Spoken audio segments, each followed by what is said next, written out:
So let us today understand what is UV rule or integration by parts, okay, in integration. So we know what is UV rule in differentiation, u into derivative of v plus v into derivative of u, right? But it's not that easy in integration. Let us have a look at what is exactly is UV rule.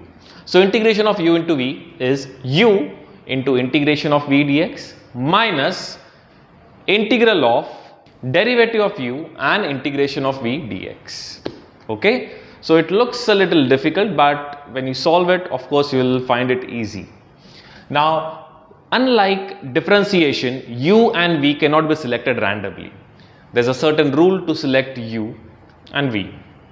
Now the rule is ILATE. I stands for inverse, L stands for logarithmic, A for algebraic, T for trigonometric, and E for the exponential function. Now to understand this, let us quickly take a look at an example, so you'll be able to make it out how to identify u and v and how to apply the UV rule. Let's have a look at our first question. We have integration of x square into log x. Now x square into log x. Let us identify what is u and what is v. So in our rule we have I, that is inverse. Do we have an inverse function here? The sine inverse, tan inverse, cos inverse? No, right? Next stands L for logarithmic function. Do we have a logarithmic function here? Yes. So log is taken as u and the other function of course by default becomes v. So now we're applying the UV rule here.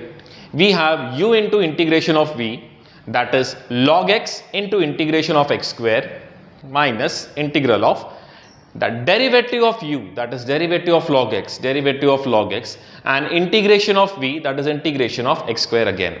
And this is inside a complete bracket and we have to integrate it further again.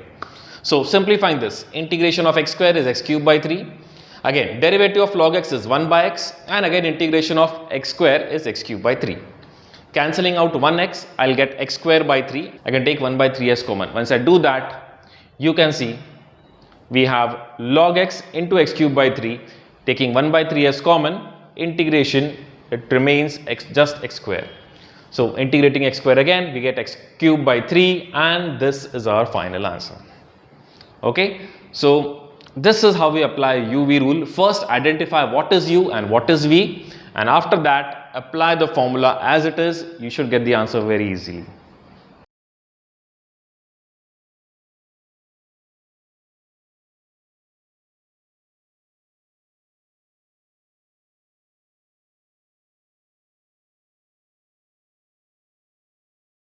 So let us have a look at yet another question. The question is x square into sine 3x. Now again let us identify what is u and what is v. I, do we have an inverse function here? No. L, do we have a logarithmic function? No. A, algebraic, yes, the polynomial functions are the algebraic functions. So taking x square as u and sine 3x as v. Remember what is UV rule? Okay, just apply this. So we have u, that is x square, into integration of v, that is sine 3x, minus integration of derivative of u, that is derivative of x square, into integration of sine 3x. So simplifying, integration of sine 3x is minus cos 3x by 3.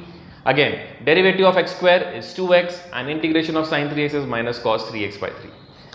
Simplifying again, you can take this minus sign outside. Again, taking this minus sign becomes plus 2 and 3. These are the constant terms. We'll take it outside the integration, and in the integration we'll be left with x into cos 3x.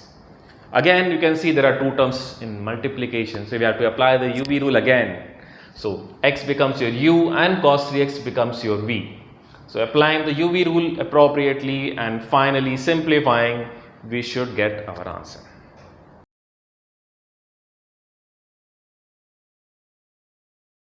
So let us have a look at yet another question. So we have e raised to x into sine x. According to our rule, let us identify what is u and v. So sine x becomes u and e raised to x becomes v. So let us apply the UV rule. Sine x into integration of e raised to x minus integration of derivative of sine x and integration of e raised to x.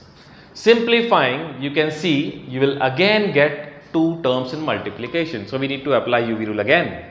So cos x becomes u and e raised to x becomes v. Applying UV rule again and simplifying. This is a little strange because we again get a UV rule here. Now, if we look carefully at the question, it keeps on repeating because sin x becomes cos x becomes sin x, and it never ends. So, once you integrate it twice, you can see sin x into e raised to x. This is nothing but the question itself. So, we can replace this complete term by our question, that is I. And taking minus I on the right hand side, I will get 2I is equal to this. So, there is no integral left. And finally, dividing it by 2, I should get our answer.